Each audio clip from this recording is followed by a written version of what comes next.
Tell you what, before I head up there, let's do some answering your questions about Dubai that I've got on Instagram and some other stuff that I think you guys should know if you're planning a trip to Dubai.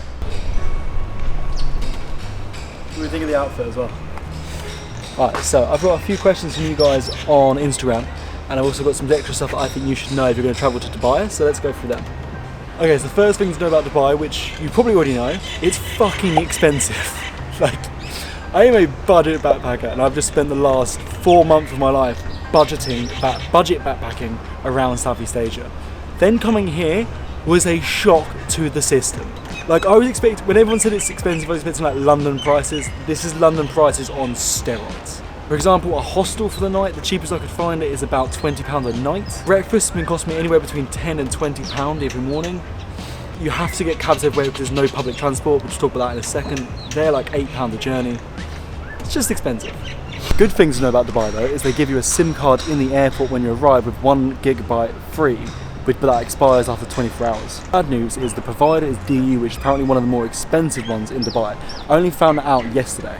So I'd already been paying to top up that SIM card, which for 2 GB is another £10.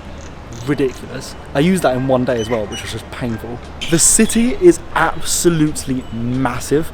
It's basically built along a superhighway. So on maps, what looks like might be like a 20-minute journey is actually like a 2 to 3 hour walk. So you just have to get cabs everywhere.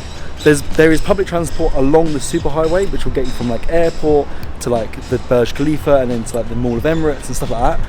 But that's pretty much the only public transport there is. Everywhere else you just have to get cabs, and cabs are expensive.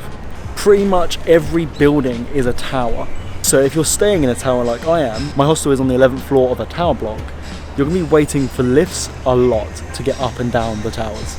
And in my experience, the people living in the towers aren't the friendliest when it comes to sharing the lift.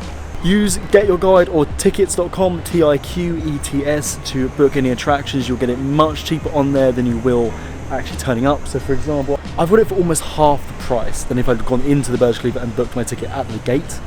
And finally, I was told before I came here that cash is king and that you should carry cash everywhere, and like everywhere accepts cash. In my experience, I've been able to pay by card on almost everything, and there's no charges for paying by card.